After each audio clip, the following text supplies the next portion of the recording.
Your honour, கொலை குற்றம் சாட்டப்பட்டிருக்கிற என்னுடைய கட்சிக்காரர் ஒரு பொண்ணு. ஐ எம் சாரி, ஒரு பொம்பளை. I am sorry your honour, ஒரு கிழவி 65 வயசு ஆகுது. அந்த 65 வயசு கிழவி தன்னுடைய 75 வயசு புருஷனை கொலை பண்ணிட்டான். அதுக்கு தான் இந்த கேஸ். யுவர் ஆனர், ஒரு முக்கியமான விஷயம், இந்த பேப்பர்ல எல்லாம் வாலிபன் கொலைன்னு போடுறான். யுவர் ஆனர், நீங்க அவருக்கு நோட்டீஸ் அனுப்பணும். 75 வயசு ஆன வாலிபனா, நேற்று கூட அப்படித்தான் 80 வயசு குமரி பருவம் அடைந்தாள். என்னுடைய மதிப்புக்குரிய நண்பர் பப்ளிக் ப்ராசிக்யூட்டர் இந்த கொலைக்கு என்ன காரணம் சொல்றாரு தெரியுமா யுவர் ஆனர்? அந்த பொண்டாட்டிக்கு புருஷனை பிடிக்கலையா, அதுக்காக கொலை பண்ணிடுவாங்களா? இந்த காலத்துல எந்த பொண்டாட்டிக்கு தன் புருஷனை பிடிச்சிருக்கு? அதாவது எந்த புருஷன் தன் பொண்டாட்டிக்கு பிடிச்ச மாதிரி நடந்துக்கிறான்? பொண்டாட்டிக்கு புருஷனை பிடிக்கலன்னா கொலை பண்ணிடுவாங்களா? இப்போ விசிட்டர்ஸ் எல்லாம் வந்திருக்காங்க, அவங்க பொண்டாட்டிக்கெல்லாம் அவங்கள பிடிச்சிருக்கா? இங்க வக்கீல்லாம் இருக்கிறாங்க, அவங்க பொண்டாட்டிக்கெல்லாம் அவங்கள பிடிச்சிருக்கா? மதிப்புக்குரிய பப்ளிக் ப்ராசிக்யூட்டர் பொண்டாட்டிக்கு அவரை பிடிச்சிருக்கோ? இவ்வளவு ஏன் யுவர் ஆனர், என் பொண்டாட்டிக்கு என்ன பிடிச்சிருக்கா? கொலையா பண்ணிட்டா? நமக்குள்ள பேசிக்குவோம். நீங்க என் எழுத்து விட்டு தானே, உங்க பொண்டாட்டிக்கு உங்களை பிடிச்சிருக்கா? தினமும் காலையில வீட்டுல இருக்கல தானே, கொலையா பண்ணிட்டா? சோ பொண்டாட்டிக்கு புருஷனை பிடிக்கலன்னா வெட்ட மாட்டாங்க அப்படிங்கறத நீங்க ஒத்துக்குவீங்க அப்படின்னு நான் நினைக்கிறேன் யுவர் ஆனர். அதுவும் இந்த பர்டிகுலர் கேஸ்ல இந்த கிழவிக்கு 65 வயசு ஆகுது. 40 வருஷம் பல்ல கடிச்சிட்டு வாழ்ந்தாச்சு. இன்னும் இருக்க போறது 5 வருஷமோ இல்ல 10 வருஷமோ. இனிமே பல்ல கடிச்சிட்டு வாழணுங்கிற அவசியமும் இல்ல, ஏன்னா ஏற்கனவே எல்லா பல்லும் குட்டியாச்சு. ஆகவே என்னுடைய கட்சிக்கார கிழவி நிரபராதி என்ற முடிவை எடுத்து அவளுடைய காலம் முடிவதற்குள் நீங்கள் ஒரு நல்ல தீர்ப்பை வழங்கிவிட வேண்டும் என்று உங்களை கேட்டுக்கொள்கிறேன் யுவர் ஆனர். அவள் செத்த பிறகு தீர்ப்பு எழுதுவதில் யாருக்கு என்ன லாபம்? யுவர் ஆனர், அந்த காது கேட்கிற மிஷினை இப்பதான் எடுத்து மாட்டிக்கிறீங்களா? நான் இவ்வளவு நேரம் பாயிண்டா எடுத்து விட்டேனே, எதுவுமே உங்க காதுல வேலையா யுவர் ஆனர்?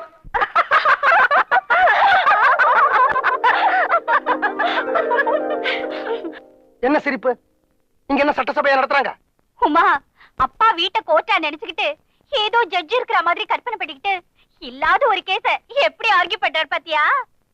அப்பா, கேஸ் கிடைக்காம கோர்ட்டுக்கு போற வக்கீல்களையும் பாத்துருக்கோம், கேஸ் கிடைச்சி கோர்ட்டுக்கு போய் கேஸ்ல தோத்து போற வக்கீல்களையும் பாத்துருக்கோம், கேஸும் கிடைக்காம கோர்ட்டுக்கும் போகாம வீட்லயே ஆர்கியூ பண்ற வக்கீல இங்கதான் பாக்குறோம்.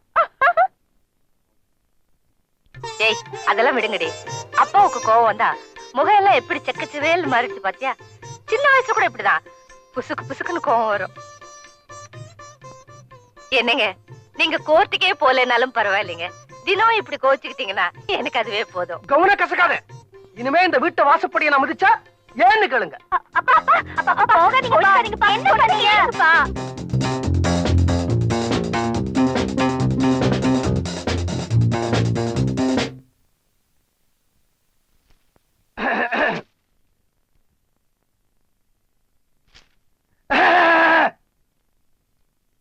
ஏயா, ஒருத்தன் கோவமா வந்து உட்காந்துக்கிட்டு இருக்கல, என்னாச்சுன்னு கேட்க கூடாதா? கேட்கறேன்னு சொல்லாம விட்டுற போறியா? ஏன் நீயா கேட்க கூடாதா? சரி கேட்கற, என்ன ஆச்சு? அத ஏன்யா கேட்கற? சரி கேட்கல, விட்டுரு. கேளியா? அட சொல்லுயா. நான் ஒரு வக்கீல்னு உனக்கு தெரியல, நீ சொல்லித்தான் தெரியும். நான் கோர்ட்டுக்கு போறது இல்லைன்னு உனக்கு தெரியல, ரொம்ப நாளா போறது இல்லைன்னு தெரியும். என்ன நக்கலா? ஏன் ரொம்ப நாளா கோர்ட்டுக்கு போறது இல்லைன்னு உனக்கு தெரியல? தெரியும். உனக்கே தெரிஞ்ச இந்த விஷயம் என் பொண்டாட்டிக்கும் தெரிஞ்சிருக்கணும்ல? தெரிஞ்சிருக்கணும். இன்னைக்கு என் பொண்ணுங்களோட சேர்ந்து அவளையும் என்ன கலாட்டா பண்றாயா? வக்கீலே, உன் பொண்டாட்டி சரியில்லையா? இந்த பாரு, க்ளோஸ் ஃப்ரெண்டாச்சேன்னு பாக்குறேன், இல்லன்னா மான நஷ்ட வழக்கு போட்டுருவேன். என் பொண்டாட்டியை பத்தி சொல்றதுக்கு நீ யாரியா? பக்கத்து வீட்டுக்காரங்கிற லிமிட்டோட நடத்திக்கோ. ரிட்டையர்டு கர்னல்னு கூட பார்க்க மாட்டேன், பீரங்கியார சுட்டுருவேன். கர்த்தாவே, காலங்கார்த்தால இது எனக்கு தேவையா? மேரி ரெடி ரெடி. வக்கீல் சார் குரல கேட்ட உடனே தயார் பண்ணிட்டேன்.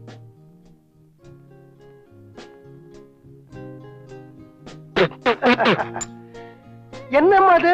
பாவக்காய் சூப்பு உடம்புக்கு நல்லது. ஏன் உனக்கு தான் சக்கரை வியாதி இருக்கு, எனக்கு எதுக்கு பாவக்காய் சூப் கொடுக்குற? வக்கீலு, நான் பட்டாளத்துல கர்னலா இருந்த போது எத்தனையோ எதிரிகளை எப்படி எல்லாமோ விரட்டி அடிச்சிருக்கேன். பக்கத்து வீட்டு வக்கீல் நீ, உன்னை விரட்டி அடிக்க என் கைவசம் இருக்கிற ஒரே பீரங்கி இதுதான். சுடாமலேயே ஓடிடுவேன். காஃபி இல்ல? இதான் இருக்கு. என்ன தேங்காய் முடி? மலரும் நினைவுகளா? தேங்காய் மூடிதான். தேங்காய் மூடிதாமா. நான் என் வக்கீல் படிப்பையே மறந்துட்டேன் பாரு, அதனால தேங்காய் மூடிதான். கோர்ட்டு வாசப்படியே மிதிக்கல பாரு, அதனால தேங்காய் மூடிதான். 20 வருஷமா இந்த கையால கேஸ் கட்டியே பிடிக்கல பாரு, அதனால தேங்காய் மூடிதான். அம்மா, ஆனா இதெல்லாம் எதுக்காக? உன்னை காதலிச்ச குத்தத்துக்காக, உன்னை கல்யாணம் பண்ணிக்கிட்ட பாவத்துக்காக. படிச்ச படிப்பு மறந்துடக்கூடாதுன்னு அப்பப்ப வீட்டுல நானே ஒரு கேஸ உருவாக்கி நானே ஆர்கியூ பண்ற மாதிரி தேங்காய் முடின்னு சொல்ல மாட்டேனே, சொல்லுவேன். அப்பா விளையாட்டுக்கு பேசிட்டேன், சாரிப்பா. அப்பாவா? இனிமே நீ எனக்கு பொண்ணும் கிடையாது, நான் உனக்கு அப்பாவும் கிடையாது, இவன் எனக்கு பொண்டாட்டியும் கிடையாது, நான் இவளுக்கு புருஷனும் கிடையாது, சாப்பாடு சாப்பாடும் கிடையாது. அப்பாப்பா சாப்பாடு வேண்டாம்னு சொன்னீங்கல்ல, இன்னைக்கு என்ன சாப்பாடுன்னு தெரியுமா? உங்களுக்கு ரொம்ப பிடிச்ச உருளைக்கிழங்கு பொரியல், உங்களுக்கு ரொம்ப பிடிச்ச தக்காளி கூட்டு, உங்களுக்கு ரொம்ப பிடிச்ச வெள்ளரிக்காய் பச்சடி. இந்த உருளைக்கிழங்கு பொரியல முறுமுறுன்னு வறுத்து வச்சிருக்கலாம் உங்க அம்மா. ஆமா. சதிகாரி, இந்த தக்காளி கூட்டுல பாசிப்பருப்பு எல்லாம் போட்டிருக்கலாம். ஆமா. வேண்டாமா, நான் கோவத்துல இருந்தாகணும். Darling, darling, good morning. ஏந்திரீங்க.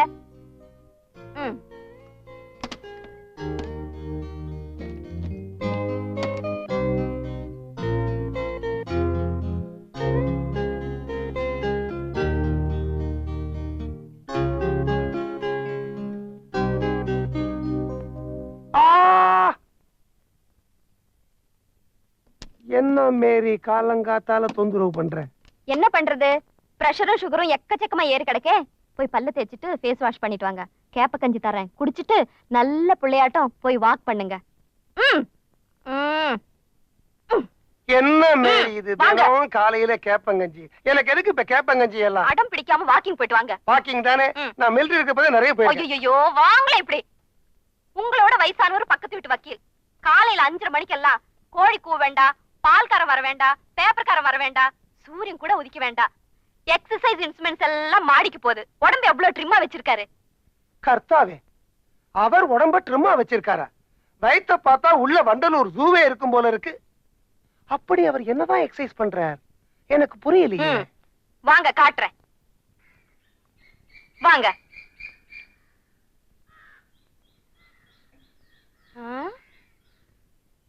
Darling, நீ ஏதோ வக்கீல் தினம் காலங்காத்தால எழுந்திருந்து எக்ஸசைஸ் எல்லாம் பண்றாரு சொன்ன. ஆமா. ஆளையே காணும். பண்ணி முடிச்சிட்டாரா?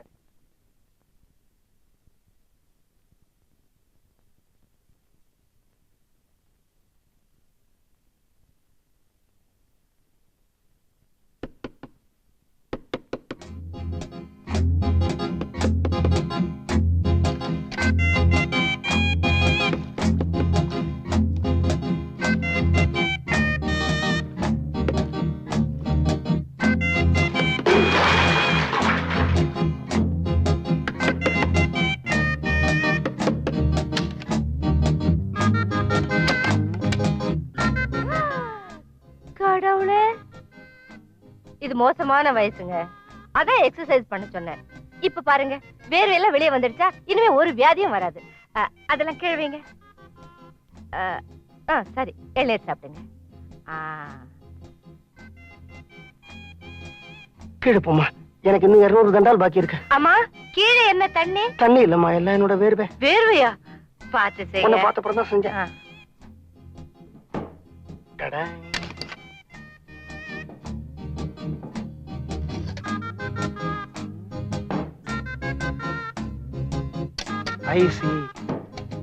மேரி, பாத்தியா வக்கீல் என்ன பிரமாதமா எக்ஸசைஸ் பண்றார். இத மாதிரியே பண்ணி டெய்லி பக்கெட் பக்கெட்டா வேர்வை வெளியில போச்சுன்னா உடம்பு துரும்பா இழைச்சிரும். ஒன்னே ஒண்ணு சொல்றேன், அதுவும் கல்யாணமான ஆம்பளைங்களுக்கு சொல்றேன், அதுவும் முக்கியமா கல்யாணமான வயசான ஆம்பளைங்களுக்கு சொல்றேன். நமக்கு வயசு ஆக ஆக பொண்டாட்டிங்க கொஞ்சம் கூட மரியாதை கொடுக்க மாட்டாங்க, எங்கேயாவது கிளம்பி போயிடுவாங்க. நமக்கு வேண்டியதை நாமளே எடுத்து போட்டுக்கிட்டு சாப்பிடணும். தோசை வரட்டி மாதிரி முறப்பா இருக்கு, அவள மாதிரியே. அந்த வரட்டியும் சாப்பிட விட மாட்டாங்களே.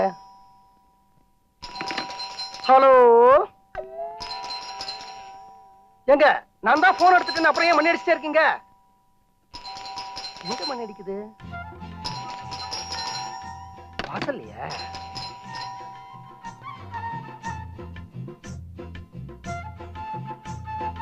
நீங்க வாங்க வெளியில. நான் டான்ஸ் வாத்தியார் இல்ல, சேவைக்கு சமூகம். வாங்க வெளியில. யார் நீங்க? உங்களுக்கு என்ன வேணும்? நான் கிராம நகர சமூக திட்ட ஆபீஸ்ல இருந்து வர்றேன். என் பொண்டாட்டி வீட்டுல இல்ல, அப்புறமா வாங்க. நீங்க இருக்கீங்களே எனக்கு அது போதும். உங்க வீட்டுல மாடு இருக்கா? அது என் பொண்டாட்டி தான் கேட்கணும். எத்தனை மாடு இருக்கும்? அதுவும் என் பொண்டாட்டி தான் கேட்கணும். எத்தனை பசு எத்தனை எருமை இருக்குங்க தெரியாதா? அதுவும் என் பொண்டாட்டி தான் கேட்கணும். சுமார் எத்தனை படி பால் சார் கறக்கும்? அதுவும் என் பொண்டாட்டி தான் கேட்கணும். என்ன சார் நீங்க எதுக்கு எடுத்தாலும் பொண்டாட்டியை கேட்கணுங்கிறீங்க? நீங்க ஆம்பளை தானே? அதுவும் என் பொண்டாட்டி தான் கேட்கணும். அதுவும் உங்க பொண்டாட்டியை தான் கேட்கணுமா? அப்போ ஒண்ணு செய்யறேன், நான் இங்க இருந்து அவங்க வந்ததுக்கு அப்புறம் கேட்டுட்டே போறேன். என்னங்க நீங்க பொம்பளை இல்லாத வீட்டுல வந்து தகராறு பண்றீங்க? இப்போ நான் கேக்குற கேள்விக்கெல்லாம் நீங்களே ஒழுங்கா மரியாதையா பதில் சொல்லிட்டீங்கன்னா நான் உள்ள வரமாட்டேன், இல்லைன்னா உள்ள வந்துருவேன். ஐயோ, இப்போ உங்களுக்கு என்ன தெரியணும்? இத பாருங்க, நீங்க எங்கிட்ட வருத்தப்படக்கூடாது, எங்க ஆபீசர்ட்ட தான் வருத்தப்படணும். அவர் தானே என்ன கேட்டு வர சொல்லிருக்காரு. என்ன கேட்டுட்டு வர சொல்லிருக்காரு? உங்க வீட்டுல உள்ள மாடுங்களுக்கு எல்லாம் வியாதி வருதா? என் மாடுங்க இது வரைக்கும் எனக்கு தலைய வலிக்குது, அமிர்தாஞ்சனம் கொண்டு வா அப்படின்னு கேட்டது இல்லைங்க. உங்க பொண்டாட்டியை கேட்டிருக்கலாம்ல. என் பொண்டாட்டி தாங்க கேட்கணும். அதனாலதான் சொல்றேன், நான் இருந்து கேட்டே போறேன். நீங்க உள்ள என்னங்க வாங்க. நீங்க வயசுக்கு வந்த ஆம்பளை, நான் வீட்டுல தனியா இருக்கிறேங்க. பயப்படாதீங்க, நான் உங்களை ஒண்ணும் பண்ண மாட்டேன். அங்க பார் பக்கத்து வீட்டுல வேடிக்கை. வக்கீல் வீட்டுல யாரும் இல்ல போல இருக்கு. யாரோ ஒரு பொம்பளை வந்து ஏதோ விசாரிக்கிறாங்க. பிள்ளைங்க சம்சாரமா வெளியில போயிருக்கு நினைக்கிறேன். வக்கீல் பயந்து நடுங்கிக்கிட்டு கதவு கூட முழுக்க திறக்காம தலைய நீட்டி பேசிக்கிட்டு இருக்காரு. இத நான் சும்மா விட போறது இல்ல. வக்கீல் பொண்டாட்டி இன்னைக்கு வரட்டும், இத வச்சு ஒரு பெரிய ரகலையே பண்ணிடுவோம். பிரமாதம். டேஞ்சர் தான். ஏன் சார் இதெல்லாம் திறக்கிறீங்க? ஒரு பாதுகாப்புக்கு தான். யாருக்கு பாதுகாப்பு? உங்களுக்கு தான் பாதுகாப்பு. எனக்கு என்ன பாதுகாப்பு? பலே பலே, வீடு ரொம்ப பிரமாதம். வாங்க வாங்க உட்காருங்க. எங்க? இங்கதான். இந்த இடத்துலயா? எங்க நீங்க கேக்குற கேள்வி எல்லாம் கேட்டுட்டு சீக்கிரம் வெளியில போயிடுறீங்களா? நான் தோசையை எடுத்து வச்சுட்டேன், சாப்பிடணும், பசிக்குதுங்க. உங்களுக்கு பசிக்குது, எனக்கு தாகமா இருக்கு. என்ன தாகம்? அந்த தாகம் தான். எந்த தாகங்க? வெயில்ல இருந்து வந்தா என்ன தாகம் இருக்கும்? தண்ணி தாகம் தான். போய் கொண்டு வாங்க. ஏன் அதுக்கும் பொண்டாட்டியை கேட்கணுமா? சரியான பேக்கா இருக்கும் போல இருக்கு. வீடு நல்லா கட்டி இருக்கு. இன்னைக்கு யார் முகத்துல முடிச்சேனோ தெரியல. இந்த சோடா பொட்டி கிட்ட மாட்டிக்கிட்டு முழிக்க வேண்டியிருக்கு. ஐயோ, என்னங்க நீங்க உள்ளே வந்துட்டீங்க? எனக்கு ரொம்ப தாகமா இருக்கு, அதனாலதான் வந்துட்டேன். கொடுங்க. இதுக்கு என்ன அர்த்தம்? தண்ணி ரொம்ப நல்லா இருக்கு.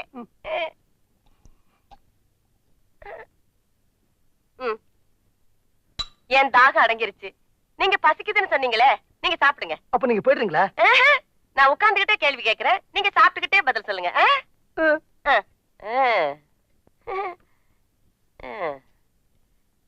ஏன் சார், வீட்டுக்கு விருந்தாடி வந்திருக்கேன், சாப்பிடுறீங்களான்னு ஒரு வார்த்தை கேட்கப்படாதா? சாப்பிடுறீங்களா?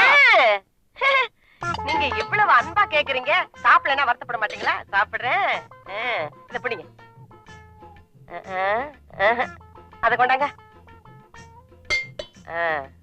இத பிடிங்க. சாம்பாரா? இதையும் பிடிங்க.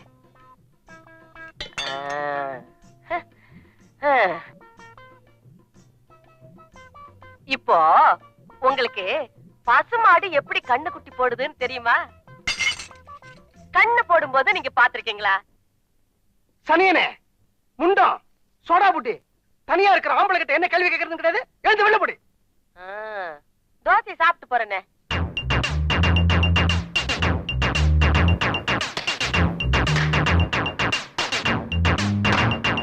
என்ன வக்கீல் சார், காலையிலிருந்து வீட்டுக்குள்ளேயே ரொம்ப பிஸி போல இருக்கு. வெளியில தலையே காட்டல. என் பொண்டாட்டி நான் வெளியில போறேன், வீட்டை ஜாக்கிரதையா பாத்துக்கடா அப்படின்னு ஆர்டர் போட்டுட்டா. பொறுப்பு இல்லாம ஊரை சுத்திக்கிட்டு இருக்க முடியுமா? அதான் வீட்டுக்குள்ளே இருந்து ஜாக்கிரதையா வீட்டை பாத்துக்கிட்டேன். அப்படியா? இன்னைக்கு மத்தியானம் 19-18 வயசுல கிளி மாதிரி ஒரு பொண்ணு வந்தாலே, யாரது? மிலிட்டரி சார், நல்லா யோசனை பண்ணி சொல்லுங்க. உங்களுக்கு அந்த பக்கத்து வீட்டுக்கு யாராவது வந்திருப்பாங்க. உங்க வீடுதான். உங்களை பார்த்தேனே. என்னையா 19-18 வயசுல ஒரு சின்ன பொண்ணா? 17-16 தான் இருக்குமா? கிளி மாதிரி இருந்தாளா? கிளி மாதிரி அழகா லிப்ஸ்டிக் போட்டுக்கிட்டு கூலிங் கிளாஸ் போட்டுக்கிட்டு இருந்தாங்களே. எத்தனை மணிக்கு? 12-10. நீங்க முதல்ல உங்க கண்ணாடியை மாத்துங்க சார். அவ கூலிங் கிளாஸ் போட்டுக்கல, சோடா புட்டி கண்ணாடி மாட்டிக்கிட்டு இருந்தா. அம்மா, அவ கிளி இல்ல, பூனை, கிழட்டு பூனை.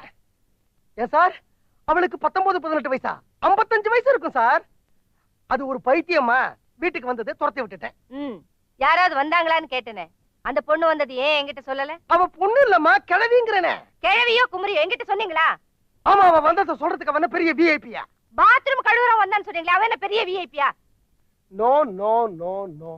என்னால உங்க புருஷன் பொண்டாட்டிக்குள்ள சண்டை வரக்கூடாது. நான் என்னடா பக்கத்து வீடு, தெரிஞ்ச வீடு, ஒரு சின்ன பொண்ணு வந்து 3-4 மணி நேரம் தங்கிட்டு போனாங்களே, ஒருவேளை வேண்டப்பட்ட பொண்ணா இருக்குமோன்னு யதார்த்தமா விசாரிச்சேன், அவ்வளவுதான். ஐயா, மிலிட்டரி ஐயா, நீங்க உங்க கண்ணாடியை மட்டும் மாத்தினா போறாது, உங்க கடிகாரத்தையும் மாத்தணும். அவ இந்த வீட்டுல 3-4 மணி நேரம் இல்ல, 3 நிமிஷம் தான் இருந்தா. இல்ல வக்கீல் சார், நீங்க ஜாலியா சந்தோஷமா இருந்ததுல 3 மணி நேரம் உங்களுக்கு 3 நிமிஷமா போயிருக்கு. நான் தான் கேட்டுக்கிட்டே இருந்தேனே, ஒரே சிரிப்பும் கும்மாளும், என்ன கலகலப்பு. அது கலகலப்பு இல்ல ஐயா, கழுத்தறுப்புயா. அது பாருமா, அது ஏதோ கிராம சேவகையாமா. இந்த ஆடு மாடு இதுக்கெல்லாம் வயிற்று வலி வருமானு கேட்டா, திடீர்னு பாரு அந்த கிழவிக்கு தாகம் எடுத்துருச்சு. தண்ணி தாகம் தான் ஐயா, தண்ணி தாகம் தான் ஐயா. தாகம் எடுத்துருச்சா, வீட்டுக்குள்ள வந்தா எனக்கு வச்சிருந்த தோசைய அவ எடுத்து சாப்பிட்டு போய். உங்க பொண்டாட்டி உங்களுக்கு பண்ணி வச்சிருந்த தோசைய அவங்களுக்கு கொடுத்துட்டீங்களா? நீங்க பட்னியாவா இருந்தீங்க? பாவம், நீங்க என்ன பண்ணுவீங்க? சின்ன பொண்ணு, வேண்டப்பட்ட பொண்ணு, வீடு தேடி வந்துட்டா. வெறும் வயித்தோட அனுப்ப முடியுமா? வெறும் வயித்தோட அனுப்ப முடியுமாவா? இங்க வாயா. மிலிட்டரி சார், எத்தனை நாளா என் பொண்டாட்டி முன்னாடி என்ன மாட்டி விடணும்னு கரங்கட்டிக்கிட்டு இருந்தீங்க? ஐயோ வக்கீலு, நீங்க என்ன தப்பா புரிஞ்சுக்கிட்டீங்க. இந்த சின்ன பொண்ணு விஷயத்தை நீங்க உங்க பொண்டாட்டி கிட்ட மறைச்சிருப்பீங்கன்னு எனக்கு எப்படி தெரியும்? இன்ஃபேக்ட் நான் மத்தியானமே டெலிபோன் பண்ணேன். மணி அடிச்சுக்கிட்டே இருந்தது, யாரும் எடுக்கல. சரி, ஒரு கால் நீங்க பிஸியா இருப்பீங்களோன்னு விட்டுட்டேன். இந்த விஷயத்துல நீங்க என்ன தப்பா புரிஞ்சுக்காதீங்க.